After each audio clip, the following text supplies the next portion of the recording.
Hi guys. तो ये video आपके लिए लेके आया हूँ मैं आज। बहुत ही डिमांडेड थी, बहुतों के मैसेज आए हुए थे कि इसके बारे में वीडियो बनाओ, तो मैं कवर कर देता हूँ। आज मैं क्या करूँगा, बेसिक ऑफ हंटिंग और basic of all types of ammo या all types of cartridges, all type of shot shells आपको मैं एक्सप्लेन कर दूंगा इसमें। पर जो मैं करूँगा एक्सप्लेन वही कि जो फेमस है। फेमस मतलब जिस एरिया में आप रहता हूँ या मैं रहता हूँ, जहाँ ईज़िली अवेलेबल है। अगर हंटिंग है तो वहाँ कौन सी हंटिंग है और कौन सा एमओ जो प्राइस वाइज भी अच्छा है, जिसकी मेरे पास गन भी है, या क्या लेना चाहिए क्या नहीं, तो उसके आपको समझाता हूँ। सबसे पहले हंटिंग की बेसिक नॉलेज दे देता हूँ। तो एवरी ईयर मैं ओंटारियो में रहता हूँ, तो ओंटारियो वाले ये लॉन्च कर देते हैं। जैसे ये 2003 की हंटिंग रेगुलेशन समरी है, तो ये कवर करती है up to spring of 2024। So may be 1 या 2 मंथ में एक नवी आ जाएगी, है ना। तो इसमें आपको बताया गया है, एक मैप है। तो आप जहाँ भी रहते हो, तो अगर आप किसी दूसरी प्रोविंस में रहते हो, स्टेट में रहते हो, और इंडिया वाले भाइयों को बता दूँ कि प्रोविंस का मतलब जैसे स्टेट है ना, यहाँ प्रोविंस क्या देते हैं, उसका क्या रीज़न है वो फिर आपको किसी दिन बताऊँगा। तो ऐसे इन्होंने सारी स्टेट के ऊपर ये WMU wild life management unit बांट दिए हैं। जैसे अगर कोई यहाँ रहता है पैरी साउंड में, पैरी साउंड, तो उसका नंबर 47 है। तो वो देखेगा भी इस एरिया में ये कोयोटी जो गीदड़ या जो भी कह देती है, वो कब ओपन होगा उसकी हंटिंग, तो यहाँ से देखेगा वो कि ये उसका नंबर हो गया WMU 47। और ये डेट आ गई नीचे, सितंबर 15 से लेके 31 तक। और कितने, ये सारा इसका टैग लेना पड़ेगा और ऐसे शुरू होता है। तो इससे आपको पता लग जाता है भी कौन सा बर्ड, मूस, बेयर, एल्क, जो भी आपके एरिया में है, partridge, ruffed grouse, turkey, snowshoe hare, rabbit, fox, कुछ भी जो भी आपने हंट करना है। इवन फिशिंग का भी इसके अंदर बताया होता है। सो ये कहाँ से ले सकते हैं आप, सर्विस ओंटारियो, सर्विस कैनेडा से मिल जाती है। एंड ये एवरी आई थिंक मार्च अप्रैल में नवी आती है। सो चलो जी, ये हो गया। इसके बाद आपको मैं दिखाता हूँ भी कौन सा एमओ है और कहाँ यूज़ होता है और क्या उसके बेनिफिट है और मेरे पास क्यों है और क्या नहीं है, क्यों मेरे पास वो नहीं है। सो बेसिक से शुरू करते हैं। पहले शॉर्ट, वीडियो काफ़ी लंबी हो जानी है इसलिए मैं जल्दी जल्दी बोलूँगा। तो अगर कोई क्वेश्चन हो तो प्लीज़ बाद में पूछ लेना। सो ट्राई करूँगा सारा कवर करने का। So first of all short cell से हम ट्राई करते हैं। शॉर्ट सेल जो शॉर्ट गन में डलती है। शॉर्ट गन मतलब जिसमें एक शेल में काफ़ी सारे शॉट्स होते हैं। आपको बिल्कुल एम करने की ज़रूरत नहीं होती, आप जो एस्टिमेट पे शूट करते हो, कोई ना कोई पैलेट उसको जाके बजे। सो ये शॉर्ट सेल की सबसे पहले सबसे छोटी जो है 410। सो 410 शॉर्ट सेल है मेरे पास। एक है इसकी, पहले दो थी, एक मैंने सेल कर दी, दो एक है। उसके बाद मैंने वीडियो भी डाली हुई है फाल्को आर्म्स की, उसके अंदर एक ये डलती है, एक दूसरी डलती है। सो एनीवे, सो ये है बर्ड्स के लिए मोस्टली यूज़ करते हैं, रफ ग्राउस, पार्ट्रिज या कुछ भी। बस इसकी खासियत ये है कि छोटी होने की वजह से इसका रिकॉल कम है। और इसका कौन ये है कि इसकी रेंज काफ़ी कम है एज़ कम्पेयर टू दूसरे ऑप्शन से। और दूसरे ये है कि पिछले सारे साल पूरे ओंटारियो में इसको ढूंढना बहुत मुश्किल था, इसलिए मैं ये नहीं यूज़ करता। तो ये हो गया नंबर 1। इससे एक स्टेप ऊपर आ जाते हैं 20 गेज। तो ये मेरी न्यू फेवरेट है अगर मैंने तीतर या पार्ट्रिज वगैरह को शूट करना है। सो 20 गेज है इसका जो है रिकॉल, उससे ज़्यादा है पर 12 गेज से कम है। और इनफ पावर है इसमें कोई भी पोर्ट्रेज, और काफ़ी दूर नहीं, मतलब इनफ रेंज से शूट करने का। सो बेस्ट है ये रफ क्राउस, पोर्ट्रेज, इवन कई लोग स्नो शू हेयर जो कि खरगोश को भी शूट कर सकते हैं इससे। सो ये होगी नंबर 2। उसके बाद आ गई 12 गेज। सो कई लोग 12 गेज भी यूज़ करते हैं बर्ड्स के लिए, जौन से हैं अपना ये पार्ट्रिज वगैरह या रफ ग्राउस वगैरह, और ये आपको रैबिट वगैरह के लिए भी शूट कर सकते हो। तो मैं जो से ये है पर्टिकुलर, ये मैं यूज़ करता हूँ क्ले टारगेट के लिए। 7.5 लिखा हुआ है। सो ये मुझे बता रहा है कि ये 12 गेज है, यहाँ लिखा हुआ है 12 गेज। और ये इसका साइज़ है 2 3/4 इंच। और 7 पॉइंट मतलब है कि इसके अंदर जो पैलेट्स हैं उनका क्या साइज़ है, डिसेंट, काफ़ी छोटी है बट उनका नंबर काफ़ी ज़्यादा है। सो जो मूविंग टारगेट है उसको शूट करने के लिए बेस्ट है मेरे लिए। ओके, तो उसके बाद ये आ गया जैसे कि ये स्लग है, इसमें एक ही है, वो रबर का बना हुआ है। सो ये अगर आप एनिमल को पेस्ट कंट्रोल है, मान लो कि आपके पास लाइफ स्टॉक है, जो फार्मर्स हैं उनके पास गायें हैं, बकरियां वगैरह रखी हुई हैं तो उनको कोई एनिमल तंग करता है बट वो एनिमल को मारना भी नहीं चाहते, तो तब वो इसको यूज़ करते हैं। ये जस्ट रबड़ है, बहुत ज़ोर से हिट करती है, so that's what they use. उसके बाद आ गया ये स्लग। स्लग मतलब ये मेटल का है, शॉर्ट शार्प, पर इसके अंदर सिर्फ एक बड़ा सा लाइक बुलेट एक स्लग है। तो ये शॉटगन से आप शूट कर सकते हैं, जो कि एक बुलेट की तरह जाएगी, और लोग इससे डियर काफ़ी शूट करते हैं, और टारगेट भी आप कर सकते हो चाहो। थोड़ा सा महंगा है एज़ कम्पेयर टू दूसरी शॉर्ट शैल से। तो ये शॉर्ट शैल आप देख सकते हो, एक ही स्लग है इसमें, 12 गेज का ये भी। उसके बाद आ गया जी बक शॉट। बक शॉट ये 3 इंच का है। सो बक शॉट इसलिए कहते हैं, पहले लोग डियर हंटिंग में काफ़ी यूज़ करते थे। सो इसके अंदर सिर्फ 8 या 9 पैलेट्स हैं मोटी मोटी, आप यहाँ से देख सकते हो। सो ये बर्ड्स के लिए नहीं अच्छा, बिकॉज इसमें इतनी पैलेट्स नहीं कि आप एक मूविंग बर्ड को शूट कर लो। बस ये अच्छा है कोई आप पेस्ट कंट्रोल के लिए, होम डिफेंस के लिए, कोयोटी, फॉक्स, वोल्फ, उनके लिए ठीक है। तो ये हो गया जी आपका बकशॉट। उसके बाद आ गया ये बड़े वाला, आप साइज देख सकते हो, ये 3.5 इंच का है, ये मैग्नम है। तो इससे बड़ा नहीं आता कोई भी शॉटगन, इससे बड़ा हाँ कोई और बनाते होंगे पर मुझे नहीं पता भी इससे बड़ा भी कोई बनाता है। 3.5 इंच की शॉट शैल है, स्टील शॉट है। स्टील शॉट कहाँ यूज़ होता है, जो भी पानी में रहने वाले बर्ड्स हैं, बत्तख होगी, गीस होगी, एक दो और वैरायटी होगी, तो इनका सीज़न कब खुलता है, ये खुलता है जी प्रीटी मच यहाँ पे तो सितंबर के पहले वीक से लेके दिसंबर तक खुलता है। सो जो स्टील इसलिए क्योंकि जो लेड है वो कंटेमिनेट कर देती है वाटर बॉडीज़ को, जो लेक्स वगैरह को, इसलिए गवर्नमेंट ने जो लेड है उसको बैन कर दिया। सो ये स्टील शॉट, मैं गीस की शूटिंग करता हूँ तब यूज़ करता हूँ। आगे देखा था उसके ऊपर 7.5 नंबर लिखा, इसके ऊपर 2 नंबर लिखा है। सो इसके अंदर पैलेट है जो काफ़ी मोटी है, बट इतनी भी मोटी नहीं कि जितनी वो 00 बक वाली हैं।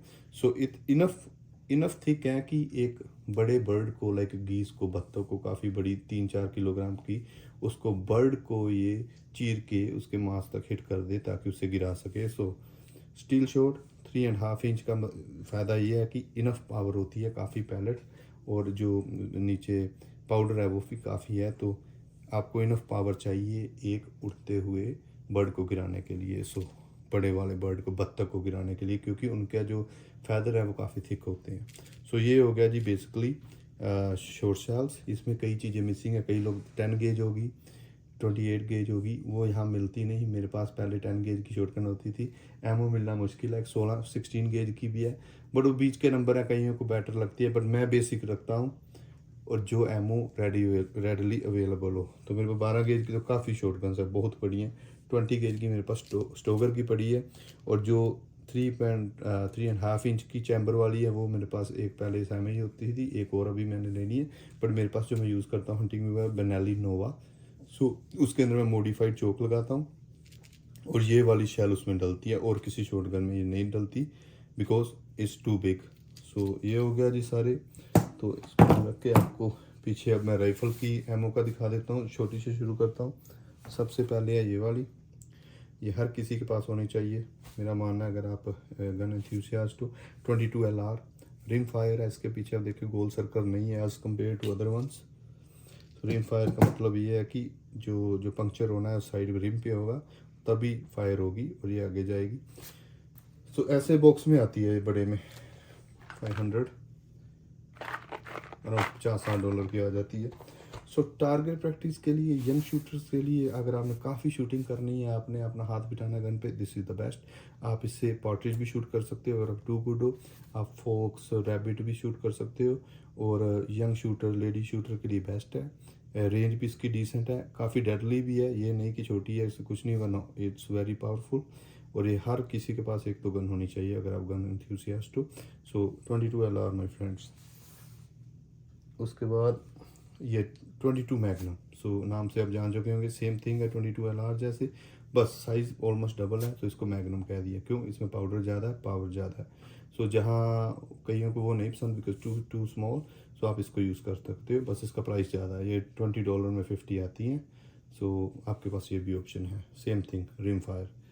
इसके बाद जो मैं शुरू हो गया हूँ सेंटर फायर। सो जो सेंटर पे पंक्चर होकर गोली चलेगी, इसको आप पता नहीं पहचानेंगे या नहीं, मोस्टली रिवॉल्वर्स में और पिस्टल्स में, हैंड गन्स में ये डलती है, प्राइस इसका ठीक है, अराउंड सेम $20 $21 की 50 आ जाती हैं।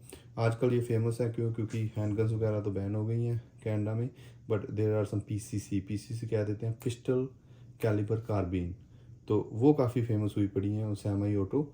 और ये प्राइस इन एक्सपेंसिव होने की वजह से इसमें सेम मैगजीन्स डल जाती हैं ग्लोब की। सो 10 लोड करके शूटिंग के लिए बहुत अच्छी है। मैं 1 या 2 पे मेरी नज़र है, कभी आपको लेकर ज़रूर शूट करके दिखाऊंगा। So that's that. उसके बाद है जी 2 और है मेरे पास, ये सेम थिंग 38 स्पेशल और 357 मैग्नम, सेम थिंग 22 LR और उस वाला। ये थोड़ी छोटी है, ये थोड़ी सी बड़ी है, कैलिबर सेम है। आप जिसमें 357 मैग्नम डलती है उसमें ये भी यूज़ कर सकते हैं। तो मोस्टली पुरानी रिवॉल्वर्स में ये डलती है, आज भी काफ़ी रिवॉल्वर्स में डलती है। मेरे पास रिवॉल्वर नहीं है डालने के लिए, बट मेरे पास मार्लिन की एक लीवर एक्शन गन है, सो काफ़ी लीवर एक्शन गन्स में ये चलती है। मेरे पास है मार्लिन की 1894, बहुत ही प्यारी गन है, इसका रिकॉल कुछ भी नहीं है, तो इसलिए जो है ये मेरे पास 2 हैं। अभी तक मैंने उसकी एक भी वीडियो नहीं डाली, आपको डॉल के दिखाऊंगा ज़रूर। सो ये होगी आपके पिस्टल कैलिबर वाली। इसके बाद आ जाते हैं थोड़ी सी, सो ये सबसे छोटा कैलिबर में जो मेरे पास है 223, इसकी काफ़ी मैंने वीडियोस डाली हुई हैं। मेरे पास इसकी 2-3 गन्स हैं, रेमिंगटन की 783 है, साइबेरियन है, कोडियाक है, तो ये मेरी फेवरेट है इसमें जी। सो इसका हंटिंग में इसका यूज़ क्या है जी, हंटिंग में मोस्टली पेस्ट कंट्रोल में है जी, वार्मिंट कह देते हैं जिसे, एक्योटी, फॉक्स, वोल्फ, वाइल्ड हॉग और ऐसी चीज़ें है ना। बाकी जो बड़े जानवर है, कई बार कहते हैं डियर में शूट कर लो, बट मैं नहीं रिकमेंड करता, इज़ टू स्मॉल, बुलेट बहुत ही पतली है। बट ये लॉन्ग रेंज के लिए, शूटिंग के लिए, टारगेट प्रैक्टिस के लिए परफेक्ट है। अगर आपको जो है रिम फायर नहीं अच्छी लगती, ये परफेक्ट है। प्राइस इसका अच्छा है, ईज़िली $15 में 20 मिल जाती हैं, $13 में 20 मिल जाती हैं। And one of my favourite round, तो ज़रूर इन्वेस्ट कीजिए इसमें। 223 सेम गोज़ फॉर 5.56 नीटो, थोड़ी सी से डिफरेंट है। उस वाली गन में ये डाल सकते हो, इस वाली गन में वो नहीं डाल सकते, उसका आपको मेक श्योर करना पड़ता है भी गन वो लें जिसमें दोनों डल जाएं, अदरवाइज़ अगर वो लेने जिसमें ये चले, ये भी बढ़िया। उसके बाद आ गई ये फेमस 7.62x39, ये भी हर किसी के पास होनी चाहिए, जो AK-47 में डलती है। मेरे पास है इसमें SKS है, तो काफ़ी मैंने शूट की है। मैं तो इसके पूरा लाइक एक क्रेट ही मंगा लेता हूँ जब कहीं से अच्छी डील मिलती है। काफ़ी बहुत मैंने शूट की है, बहुत टारगेट प्रैक्टिस की है इससे। सो बुलेट साइज़ है 30 और 6 जितना है इसका, ऑलमोस्ट उस सेम डायमीटर है। पावर थोड़ी सी कम है, इसलिए बड़े जानवर पे ये नहीं रिकमेंड करते, बट अप टू डियर, हिरन तक इसको ये बहुत ही अच्छी चलेगी। एंड बहुत ही प्यारी है शूट करने में, रिकॉल इतना है नहीं। और ये भी प्राइस वाइज मेरे ख्याल से $10-11 की कनाडा में 20 मिल जाती हैं। और अगर आपने बड़ा क्रेटर उठानी है तो इससे भी सस्ती मिलेगी, ऑलवेज रिकमेंड। उसके बाद जी ये आ गई है 6 पॉइंट क्रीडमोर। सो ये वाली जो है ना, मेरा मानना काफ़ी नई कार्ट्रिज है, तो इसकी लॉन्ग रेंज शूटिंग के लिए, स्नाइपिंग के लिए ये अच्छी है, क्योंकि इसकी बनावट है ये लॉन्ग रेंज के लिए अच्छी है। और जो ट्रैजेक्टरी ये फॉलो करती है काफ़ी फ्लैट रहती है, और फिर बाद में थोड़ी थोड़ी नीचे जानी शुरू होती है। हंटिंग में पता नहीं मुझे इतनी यूज़ होती है या नहीं, पर फिर भी डियर के लिए तो ईजिली इसको किल कर देगी, इनफ पावर है। अगर आपने 500, 600, 700 मीटर तक शूट करनी है, इवन किलोमीटर तक, so perfect cartridge. 6.5 Creedmoor my friends. उसके बाद आ गई जी ये 308 विंचेस्टर। सो ये भी काफ़ी पुरानी कार्ट्रिज है, बहुत पावरफुल। डायमीटर का साइज सेम है एज ए 30 और 6, और यहाँ 7.62 आपको आगे बताया मैंने। ये किल कर लेगी ईजिली डियर को, बियर, भालू को बेयर कह देते हैं, फिर मूस को। और पर ये भी पहले इवन वर्ल्ड वार वगैरह में बहुत यूज़ हुई है। ये भी जो है लॉन्ग रेंज के लिए काफ़ी अच्छी है। इसमें 6.5 से क्रीडमोर से ज़्यादा पावर है। सो मेरे पास इसकी गन्स हैं। इसमें है मेरे पास क्रीडमोर में, मेरे पास सैवेज की है, आज तक नहीं मैंने शूट की, मैंने शूट की है पर वीडियो नहीं डाली। इसमें तो मैंने अभी पीछे डाली एक सैवेज की है, और एक और है शायद मेरे पास, तो कभी उसकी वीडियो आपको, हाँ, मॉडल 100 है विंचेस्टर की सेमी ऑटो, वो भी आपको वीडियो डाल के दिखाऊंगा। सो 308। इसके बाद ये भी बहुत पुरानी कार्ट्रिज है, सेम फैमिली है, 7.62x54R मीन्स रशिया। सो USSR की डिज़ाइन है ये। अपना जो मोजिन नगाट एक गन है उसमें डलती है, काफ़ी यूज़ है, लॉन्ग रेंज के लिए बहुत अच्छी है। SVT-40 में भी ये चैम्बर्ड है, और ड्रैगनू में भी शायद यही डलती है। उसके बाद ये कई वर्ल्ड वार्स में, और कई तो क्या दोनों वर्ल्ड वार में यूज़ हुई है मोजिन नगैंड, और कई छोटे मोटे चेचन वार और बाकी हिस्ट्री में कई चीज़ों में यूज़ हुई है। काफ़ी स्नाइपिंग के लिए अच्छी है, हंटिंग में भी लोग इसे यूज़ करते रहे हैं, बट अब कम हो रहा है। प्राइस वाइज ये अच्छी है, 20 की 20 मिल जाती हैं, एंड आई लव इट। बहुत पावर है इसमें। मोजिन गैन की मैंने वीडियो डाली हुई है up to 100 metres without scope shoot करते हुए, अगर देख सकते हो, नहीं तो फिर आपको डाल के ज़रूर दिखाऊंगा। उसके बाद आ गई है जी ये वर्ल्ड फेमस, आप जो 315 बोर कहते हैं इंडिया में, उसकी जो पेरेंट राइफल है ली एनफील्ड, ये उसका एमओ है 303 ब्रिटिश। सो इसकी बात यह है कि अब ये मिलता नहीं यहाँ पे, बहुत मुश्किल से ढूंढना पड़ता है। अराउंड $4 की ये कार्ट्रिज है, सो इसलिए बहुत कम मेरे पास पड़े हैं, बट मैं हार्डली शूट करता हूँ बिकॉज वेरी एक्सपेंसिव, और अगर ख़त्म हो जाए तो ढूंढना मुश्किल है। और इससे बेटर कार्ट्रिजेस आ गई, जो इससे पहले दिखाई हैं इससे बेटर हैं, इससे चीपर है, लॉन्ग रेंज में अच्छी हैं, बट ये भी काफ़ी लोगों ने हंटिंग में यूज़ की हैं। आप भी कुछ भी किल कर सकते हैं इससे, मूस क्या, moose, bear, deer, or anything. Like it's very powerful, but there are better options now, and this is expensive and hard to find. Okay, so this is jack of all trades, 30-06, काफ़ी powerful, काफ़ी बड़ी। आगे से soft point है। 30-06 की मेरे पास एक savage की है और एक रेमिंगटन की 7400 सेमी ऑटो में है, उसकी मैंने वीडियो नहीं डाली, ज़रूर डाल के दिखाऊंगा। तो काफ़ी पावरफुल है, कोई भी बड़ा एनिमल है, elk, reindeer, caribou, bear, black bear, deer, anything, आपको सोचना नहीं पड़ेगा, this will do the job. So 30-06 बहुत ही फेमस, इजी टू अवेलेबल, $2 का राउंड पड़ता है, कहीं से भी आप खरीद सकते हो, वेरी बेसिक, जहाँ से मर्जी लें, और वेरी फेवरेट। 1906 की ये रिलीज़ हुई थी, तब से चल रही है, अभी तक फेमस है। इसकी सक्सेस को देख के तो फिर विंचेस्टर वालों ने ये बना दी थी, इसको कहते हैं 300 विंचेस्टर मैग्नम, ये वाली 3 Winchester win mag. So same height same है, बुलेट का साइज़ है जो ऊपर पैलेट का, ये भी सेम है डायमीटर, बस डिफरेंट क्या है कि जो केसिंग है थोड़ी सी थिक है और पाउडर इसमें ज़्यादा है, इस वजह से इसमें पावर ज़्यादा है। कई कहेंगे नहीं जी वो बेटर है, वो बेटर है, बट हाँ मुझे पता भी बेटर तो दोनों है, जॉब तो दोनों कर देंगे, पर ये पावरफुल ज़्यादा है। मैंने स्टील एक वीडियो देखेंगे, सैवेज 110 में मैंने शूट की हुई है ये उन्हें स्टील प्लेट, और इसने उसके अंदर 3-4-5 मैंने शूट किए हैं, इसने उसमें लाइक होल कर दिए थे, it's really powerful. So steel में इसने होल कर दिए थे जो 30-06 नहीं कर पाई, so this is more powerful. और लास्ट में है जी ये वाली, ये आई थिंक अभी कनाडा में सबसे बड़ा कैलिबर यही है, तो ये है जी 338 लपुआ। अगर एक दो और होंगे भी कोई फेमस है, वो काफ़ी नाम है, 338 Norma, 38 Weatherby, but this is the most powerful. 338 Lapua sniping में बहुत यूज़ हुई है, कनाडा वाले, यूएस वाले, कई अदर कंट्रीज़ वाले इसको स्नाइपिंग में यूज़ करते हैं, आर्मी में यूज़ करते हैं, हंटिंग में कम यूज़ होती है, बिकॉज इसका रीज़न है कि एक तो प्राइस बहुत ज़्यादा इसका, टू पावरफुल है, देखेंगे छोटा सा होल है, सो होलो पॉइंट है, बट लॉन्ग रेंज के लिए, स्नाइपिंग के लिए बहुत अच्छी है। मेरे पास गन थी इसकी सैवेज की 10, बहुत पहले 12, मैंने वो सेल कर दी, बट कभी आपको सब कुछ सही रहा तो आपको ये शूट करके दिखाऊंगा। ये पर राउंड मुझे अराउंड $15 की, ये बहुत महंगी है, सो पर राउंड $15 की पड़ रही है, पर 1 किलोमीटर तक इससे भी ऊपर की ईजिली आप इसको शूट कर सकते हो अगर आपने अपने स्कोप को सही सेट किया हो। बहुत पावरफुल है, and would love to show you someday. So 338 my friends. उसके बाद जो कोई कुछ मिसिंग है जो मैंने शूट की हुई है, मेरे पास गन्स भी हैं, मैंने वीडियो भी डाली हुई है, जैसे एक BLR की 243 आई थिंक मैंने सारा ही पिछली बार ख़त्म कर दी शूट करके। एक 30-30 थी मेरे पास 2 लीवर एक्शंस हैं विंचेस्टर और मार्लिन की, उसमें 30-30 डलती है, वो भी काफ़ी पुरानी कार्ट्रिज है, बहुत लोग डियर को शूट करते हैं उससे। एंड आई थिंक एक 270 है विंचेस्टर, वो भी ठीक है।